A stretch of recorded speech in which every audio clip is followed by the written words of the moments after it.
Washington, the bipartisan gun safety legislation unveiled in the Senate this week would close the notorious boyfriend loophole, with a catch.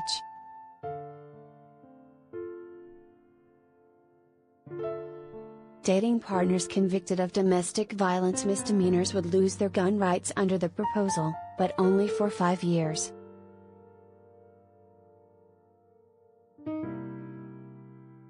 Senator John Cornyn, Republican Texas, the lead Republican negotiator, said the opportunity for someone to get their guns back is an incentive for people who have made a mistake and have committed domestic violence and received a misdemeanor conviction to straighten up their act and to not repeat it.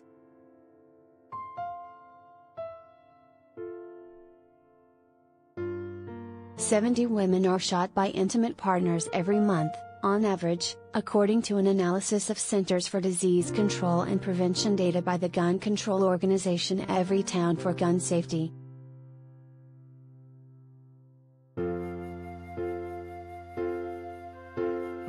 Federal law already prohibits gun ownership by people convicted of domestic violence against a spouse or someone with whom they share a child or an address.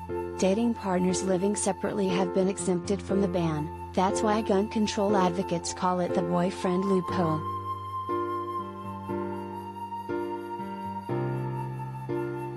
Recent bipartisan gun legislation passed by the House of Representatives would close the loophole with no opportunity for the abuser to get their gun rights back, as is currently the case for convicted spouses or parents. The ban also applies to people subject to restraining orders.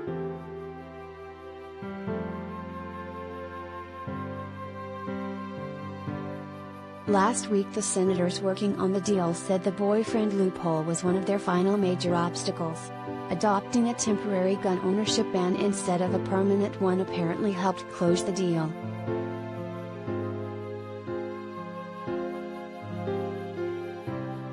Negotiators also settled on a narrower definition of dating partner than the House adopted.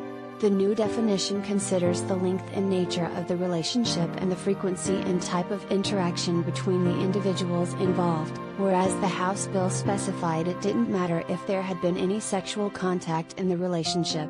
The Senate text resembles language used to define dating partners in a number of state domestic violence laws.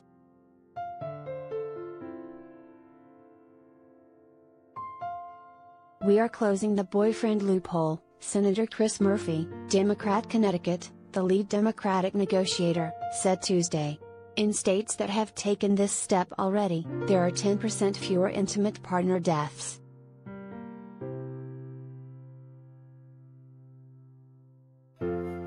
Senator Richard Blumenthal, Democrat Connecticut, told HuffPost there were a lot of complexities but declined to get into the details of how negotiators came to an agreement on dating partners before the Senate actually passes the bill.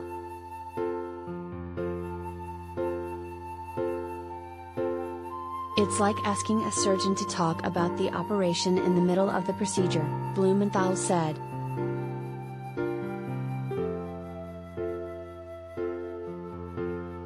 Shannon Watts, founder of Moms Demand Action, called the bill an important and life-saving step forward, adding that her organization will continue to work with domestic violence organizations to protect even more women from armed abusers.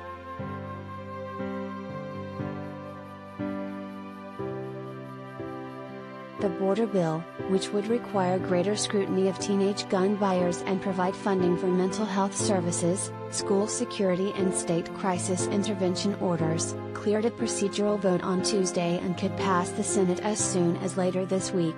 14 Republicans voted for it, making its support thoroughly bipartisan.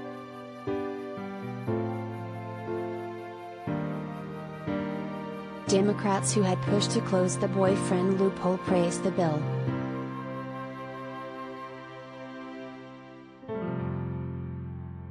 "I am especially pleased it includes provisions from a bill I have led for years to close the boyfriend loophole, which will keep guns out of the hands of abusive dating partners convicted of domestic violence," Senator Amy Klobuchar, Democrat Minnesota, said.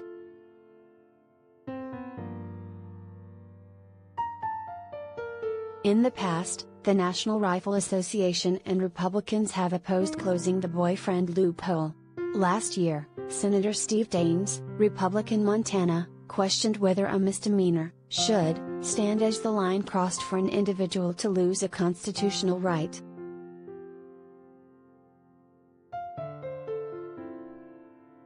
Cornyn called the bill a step in the right direction nearly a month after an 18-year-old legally purchased an assault rifle to slaughter 19 children and 2 teachers at an elementary school in Uvalde, Texas.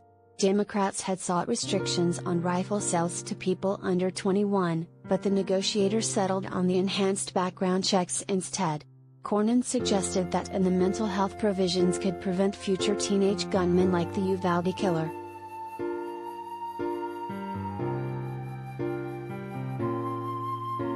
The Texas Republican also stressed that the bill doesn't infringe gun rights for anyone not convicted of a crime, describing the boyfriend loophole provision as protection for domestic violence victims.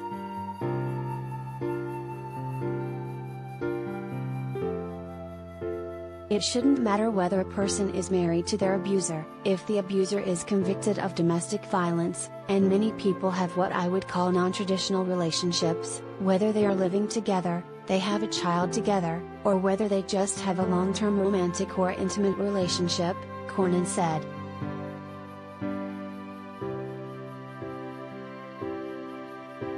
The National Rifle Association has come out against the bill, though the organization did not specify which provisions drew its ire, saying instead that the legislation opens the door to unnecessary burdens on the exercise of Second Amendment freedom by law-abiding gun owners.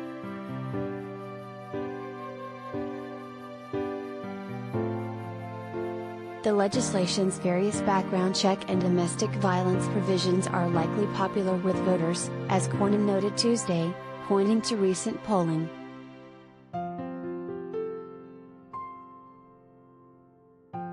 "86% of gun-owning households support that sort of protection for domestic violence victims, where, too often, a gun is involved," Cornyn said. Again, this doesn't limit law-abiding gun owners' rights unless somebody is convicted of domestic abuse under their state laws. Their gun rights will not be impacted.